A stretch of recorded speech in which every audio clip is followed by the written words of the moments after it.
2025, City Hall Complex Council Chambers. Call this meeting to order. Would you please rise for the Pledge of Allegiance? Ana, do us the honors. Ms. Parada, do us the honors.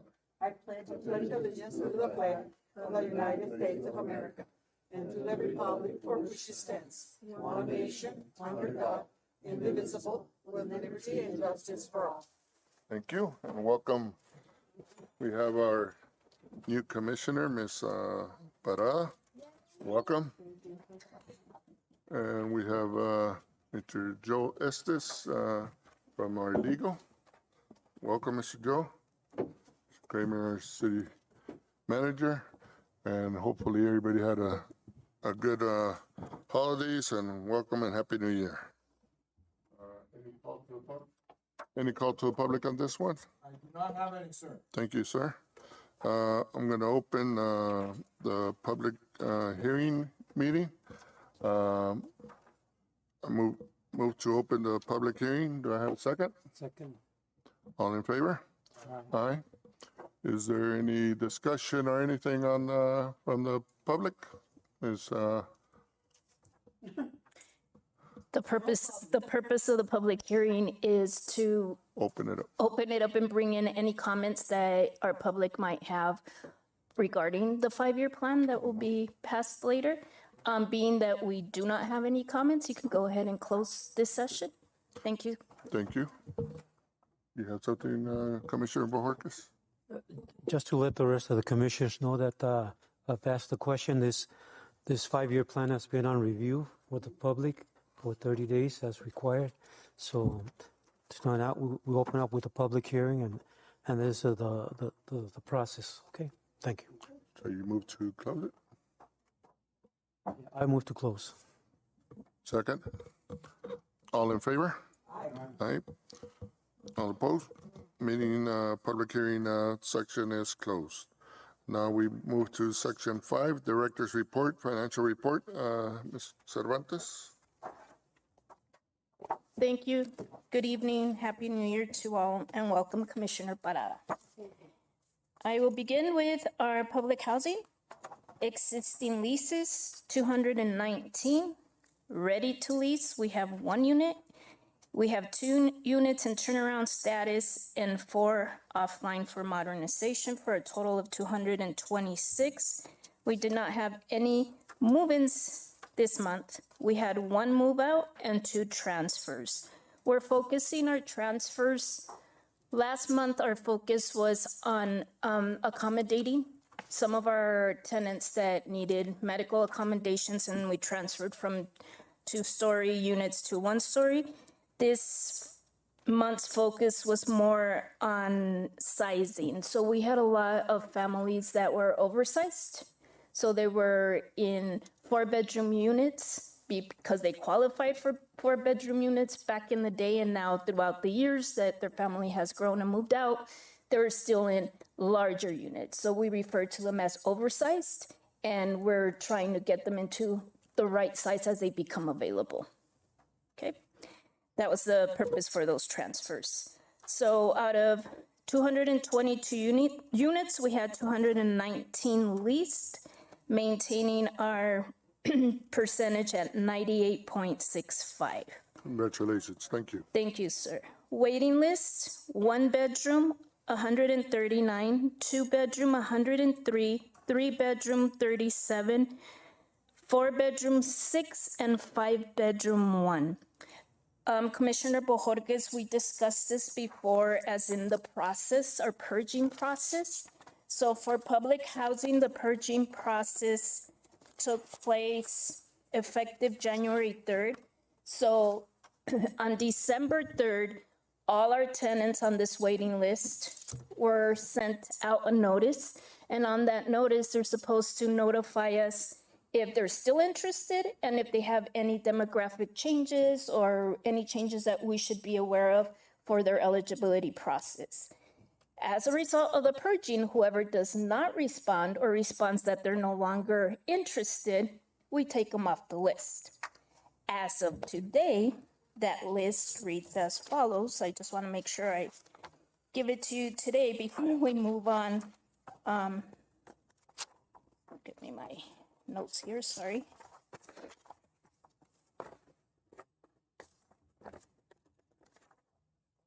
So we have 79 on the waiting list for 1 bedroom, 49 for the 2 bedroom, 14 for the 3 bedroom, 3 for the 4 bedroom, and 1 for the 5 bedroom. So that's a significant difference from what the list looked like before. But that waiting list continues to be on open status. So anybody coming in to apply on Tuesdays and Thursdays, add to that list. Okay? Those numbers that you just gave us, is that after you purge the? Yes, that's as of today. Okay, because, You want me to reread them so you could get them on there, or?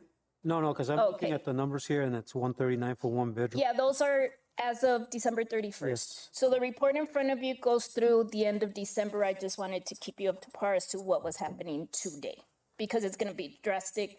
So today you have an actual photographic look at what the list looks like today, but because it's an open list and people will come in and apply throughout the month, then it's going to change again. So I'm just giving you those numbers as of today.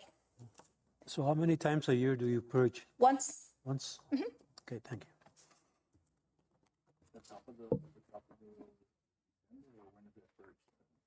The letter was actually sent out December 3rd, so they were given exactly the month to return it. Any other questions pertaining to that? Okay, moving on. Maintenance, we had a total of 84 work orders and we completed the 84 this month. Units in turnaround status, we have 2. Units made ready, we didn't make any ready this month. And callbacks, we had 10. And those 10 callbacks consisted of clogged drains. So during the holidays, we see that spike up because they cook different stuff and use our sinks to get rid of their grease usually. And we did have a lot of lockouts. Housing choice voucher, top of the page, 176. Executed leases, 156. On the street, we have 1. And available, we have 20, for a total of 177. Move-ins, 0. Move-outs, 0. Interviews, 0. Poured outs, 0. And we have 1 on the waiting list. That one that's on the waiting list was actually interviewed in November. It's reflected on the November number. And she's just pending employment verification and salary status. Once she gets cleared, right underneath that, you have a 77.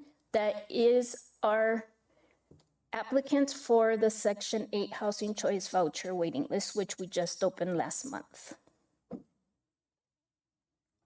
Project-based vouchers, we have 20. Out of the 20, all 20 are executed. Therefore, we have none on the street and none available. That purge will take place on January. Let me get you an exact date on that one too.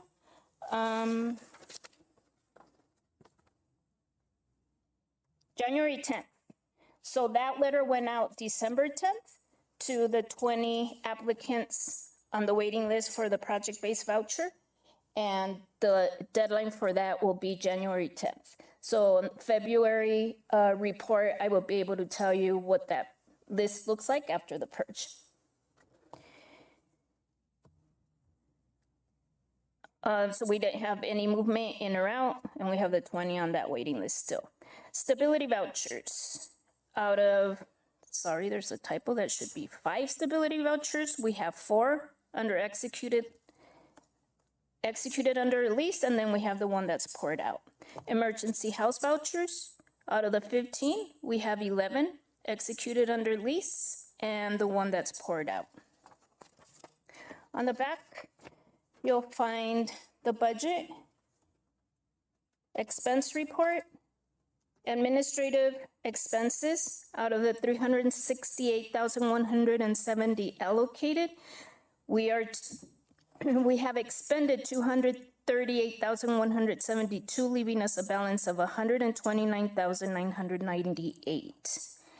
Tenant services, $8,610, with $495.44 expended, with a balance of $8,114.56. Utility expense, $304,290, out of which $189,812.25 have been expended, with a balance of $114,477.75.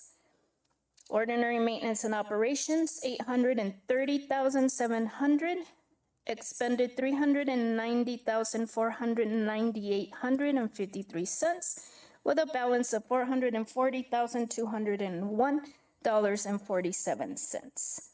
Insurance expense, $143,900 allocated. Expenditures are down to $60,611.75, with a balance of $83,288.25.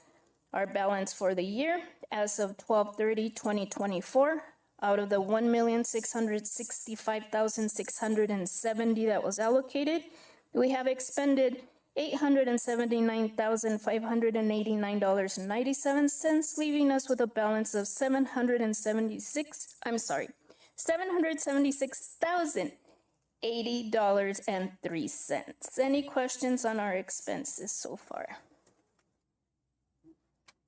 That carry over? Go ahead, Commissioner. I have a question on 2023 grant. Oh, I was going to go down to the grant. The obligation ends on February 16th, and you've only obligated $463,413. Are you going to be able to obligate the rest of the amount by the 16th? Because it's Yes, sir. away. Yes, we will. We are currently working on contracts for the work that was planned out for the 2023 grant. And yes, it will actually probably by the end of this week, it should be all allocated. Okay. And then I had a question, not on the finance, on the previous page. What's the difference with a housing choice voucher and a stability voucher? The stability vouchers were only issued during COVID. It was temporary, and we were only given the 5, and it works like an emergency housing choice voucher also. So they were referred to us from other resources or agencies as needing that stability, having that need. So they didn't go through the regular process for the housing choice voucher that we have in place. And they qualify for portability? Yes. Because you have one. Yes. Because they had it also in the receiving agency had it. So what happens when these funds run out? The housing authority that's already porting them, are they going to take responsibility for that? To port them out like regular. Well, on the actual stability vouchers, we're encouraged to try to move them into the housing choice voucher, because eventually, yes, those funds will run out. So that's what they're encouraged to do. And the tenants also know that it's temporary. So the participants, sorry, in this case, also know that it's temporary as long as funds are available. So once it's over, if they didn't switch over to the housing choice voucher, then no. Back to your question, no. We will not absorb it, because once we're not using those vouchers, they're no. Okay, thank you. You're welcome. And if I could go back to the grants, that was something that Commissioner Bojorquez requested I added to my report. And we have grants per year, and we work on previous grants. So the only one that has been closed as of now is a 2021 grant. And I broke it down so you could actually see the obligation start date, the obligation end date, and the disbursement end date. So what Commissioner Bojorquez was referring to, if we look at 2023, the obligation end date is February 16th, 2025, which means that we have to have those funds, 90%, not the full amount, 90% of those funds have to be obligated by February 16th. In the obligation process, as long as we have contracts drafted up and signed, that becomes the obligation. So that's why the actual disbursement end date is completely different. So we start the obligation process with the contracts now, and we have until 2027 for the work to be completed, and then we actually expend those funds to the contractor. And on 2024, as you can see, we still haven't drawn down those funds yet. And the reason being is actually on our agenda, they're asking for a more recent statement of significant amendment, because the one that we provided, which was the last one that was brought to before you, was dated back in 2019. So it's the same exact amendment, the same exact process, except that we needed with the current date. So that's what you have, the resolution that you have in front of you for the next agenda items that we have on here, the housing resolutions, that is included in there, and that's why the 2024 has not been drawn down or obligated at, or started at any point. Any questions on the 2024? And that one was the one that we were actually missing funds on back a few months back when I was fighting for those funds, opposed to having the 747,000. They had only allocated 47,000. But we got the full amount back. We ironed all that out, but now we're missing the actual updated resolution. So we'll be good after that. Any questions on the actual grant? Can you explain the balance of that 2023 grant? Because it says funds allocated 747,802, funds obligated 463,413, and funds expended 30,000. So are you, the balance is the difference between the funds allocated and the funds obligated? No, you're at the actual balance is your funds allocated with the funds obligated. Because the funds obligated included the expended amounts at some point. So it's, okay. So that one we have until 2026, 5/11 of 2026 to finish with the disbursement on that one. You have till 2027 or 20. Oh, 2023, yes, I'm sorry. I thought you were looking at 22. Yes, 23, we have until 2027. Thank you. 56,000 of that has to be allocated or expended by May 11, 26, correct? Yes, and it's actually already been obligated. Okay. Anybody else? Thank you, Marita. One just rough question. Yes, sir. What happens if you allocate something, ex-contractor or whatever, and that contractor has any issues? Can you amend an allocation before you expend? You know, because obviously you won't have that contractor. Can something be amended even though it's already been allocated? Yes, yes. So we allocated within our budget, within our accounting. However, once we go down, actually purging can exist throughout the time that you have to expend it. So that explains like our 5-year plan. You really don't know. You assume you know what your needs are now, but we really don't know what our actual needs will be in 2029. I can say, I know all our properties need painting, so I have painting as part of the plan. I know that we need to replace our AC units, you know, stuff that it's very obvious that we need to do. However, if something else comes up that's not an emergency but becomes a need in 2028 or 2029, as long as we have that line item there in the plan, then we have that ability to move around. Yes. What about you allocating, let's say, round number 100,000 for cooling or whatever, and we're in 25, and in 27 or 28 when you're gonna do it, it's not 100, it's 150 or 200,000. What's your next step on something like that?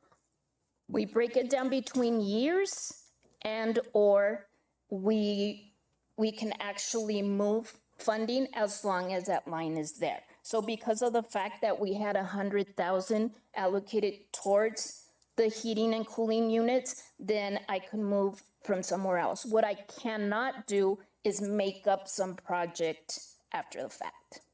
So as long as everything's covered, which we basically do have it that way, I generalized a lot on the 5-year action plan for that reason. Before, I noticed when I walked in, it was very specific. So it was roofing, kitchen, roofing, Guerrero. But what if that year roofing, there was a greater need for roofing at Bungalow? Then you couldn't really switch it because it was very specific. So now the plan reads roofing as a whole. Thank you. You're welcome. Any other questions? Is that it? ¿Es todo, mija? That's all I have for my report. Okay. Thank you. Thank you. Now we move to future agenda items. And anybody? Okay. Then we move to item number 7, housing resolution. Number 1, consideration possible action of housing resolution. A resolution of the Board of Commissioners of Nogales Housing Authorities of the City of Nogales approving the statement of significant amendment. Any comment? All in favor? Aye. All opposed? Motion passes. Number 2, consideration possible action of housing resolution, a resolution of the Board of Commissioners of the Nogales Housing Authorities of the City of Nogales approving and adopting the PHA 5-year plan and 5-year action plan for fiscal year 2025 through 2029. Any comments? Go ahead, Commissioner Montiel. Maybe you will ask the same question. You have more knowledge about this. I just want to make sure, so it could be on record, that this has been approved by your supervisor naturally, right? This 5-year plan, it's all been approved by your supervisor of the federal government and all of that. We need to approve it here so I could But submit have it they for looked at approval. it? Not until you approve it, then I. And is that the process? So we approve it and they look at it? Yes. And if they don't agree with something, do they come back to us or does it come back? And Oh, yes. Tell me a little bit about that. Yes, they will. That's what happened the last time when we had to redo the annual plan. There were a couple of discrepancies. We were missing a couple of things and they sent it back. One of the biggest things as to why they sent it back last time was because we hadn't changed our administrative plan to include the HOTMA and the new Inspire, which is the inspections. So we had to bring back all the policy and procedure manual, approve that first, and then resubmit our annual plan, including the changes from that. So yes, they'll give us that, and then they'll give us a new deadline to resubmit. Okay. And I find it interesting that they're the experts. So it's almost kind of like reverse. So we approve it and then they take, because we've gone through a process with this housing 5-year plan, as we all know. Some of us have sat here. So they will look at it, meaning your boss. I'm thinking, I know that they are, whoever up there, would look at it, the supervisor, whatever. What is she called or he So called? the HUD field office, we have our field portfolio officer. So he'll look manager. at it or she'll look at it and then she will make changes as accordingly and then it'll come back to us if changes need to be done. Yes. Okay, Yes. that's just so they could be on record and that's the way it works. Yes. Okay, thank you. Thank you for the question. Go ahead, Commissioner Bowe. My question, Maritza, in the future, if it's possible that you include the 5-year plan with a agenda packet, because, coming to the meeting and going through the 5-year plan, skimming through it, it's kind of hard, especially for people that don't understand it. I had left twice. I left the whole packet on top of the counter in here for your guys' access. And both times it's been gone. As a matter of fact, I checked on Monday and it was gone. So I don't know. I thought you guys were reviewing it as commissioners, but I did leave it twice as soon as you walk into the office on the counter. But yes, I can include it also. If you can include it in the Okay, electronic. sure. Sure. Yeah, so we can look at it and just, because coming to the meeting and looking at it in 5 minutes, it's hard to approve something that we don't even know what's going on. Understandable, and yes, I will do that in the future. Yes. All right, thank you. You're welcome. Thank you. Commissioner Montiel, you had something? Yeah, just very quickly. I'm glad Hector made that point because, again, it's just the first time we kind of look at it and we don't know when something's dropped there off. So it's good to know that, it will be looked at a higher level and then come back to us. That gives us time to look at it. Thank you.